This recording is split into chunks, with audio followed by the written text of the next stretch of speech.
حضرت عمر بن عبدالعزیز رحمۃ اللہ علیہ کے والد مصر میں ہوتے تھے، اور جناب عمر بن عبدالعزیز حضرت صالح بن کسان رحمۃ اللہ علیہ ایک محدث تھے، ان کے پاس مدینہ طیبہ میں تعلیم حاصل کرتے تھے۔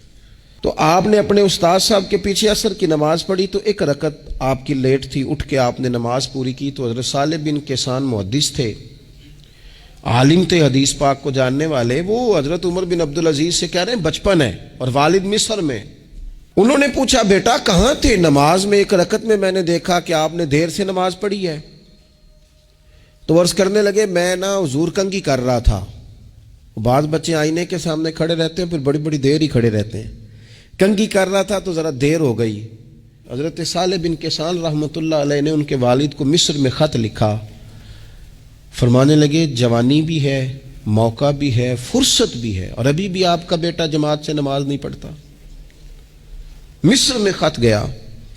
آج جب میں نے پوچھا ہے تو اس نے کہا میں کنگھی کر رہا تھا۔ اتنے معمولی سے کام کے لیے اس نے تکبیر اولیٰ چھوڑ دی۔ اب وہاں مصر میں بیٹھے والد نے یہ نہیں کہا کہ مولوی صاحب آہستہ آہستہ ٹھیک ہو جائے گا، آپ کو کیا ہو گیا ہے، کوئی بات ہے کرنے والی؟ انہوں نے وہاں سے گھوڑے پہ بندہ دوڑایا، بندہ مدینہ طیبہ آیا۔ اس نے کہا جاتے ہی عمر بن عبدالعزیز کو لے جانا حجام کے پاس اور اس کے سارے بال اتروا دینا، اور اسے کہنا پتر جن بالوں کی وجہ سے نماز رہ جائے ان بالوں کو سر پہ نہیں رہنا چاہیے۔ تیری جماعت کی رکعت رہ گئی پتر، اتنا بڑا کام، اللہ کے حضور حاضری کا موقع تھا۔ پھر اس کا ریزلٹ کیا نکلا؟ حضرت عمر بن عبدالعزیز بادشاہ بنے۔ 39 سال عمر میں انہوں نے پوری امت کو خیر سے بھر دیا۔ حشام بن عبد الملک کے بھی 11 بیٹے تھے، جناب عمر بن عبدالعزیز کے بھی 11 بیٹے تھے۔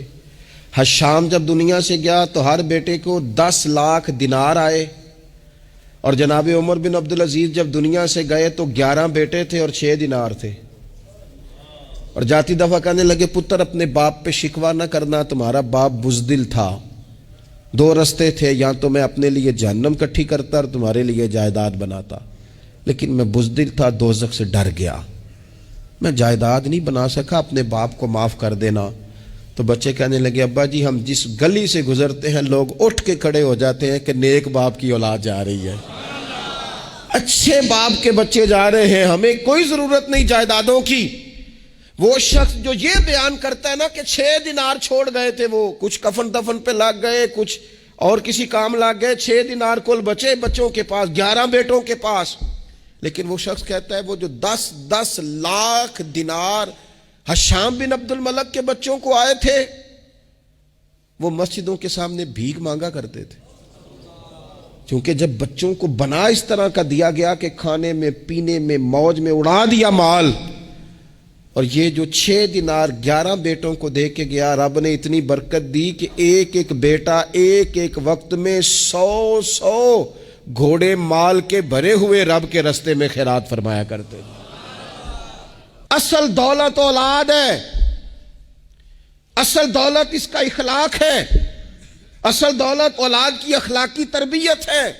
ایسا نہ ہو کہ مال کمانے کے چکر میں اصل دولت سے ہاتھ دھو بیٹھے، ایسا نہ ہو کہ بینک پیسوں سے بھر جائے اور ہماری اولاد ہاتھوں سے نکل جائے، ایسا نہ ہو کہ ہم نے یاروں کو ٹائم دے دے کے تو بڑی دور نکل گئے ہم، لیکن ہمارے بچے کے ذہن میں چند سوالات تھے، ہم انہیں مطمئن نہیں کر سکے، ہم نے نوکروں کے ذمہ ڈال دیا، فلانے کے ذمہ ڈال دیا، چچا کے ذمہ ڈال دیا، وقت نہیں دیا، ٹائم نہیں دیا۔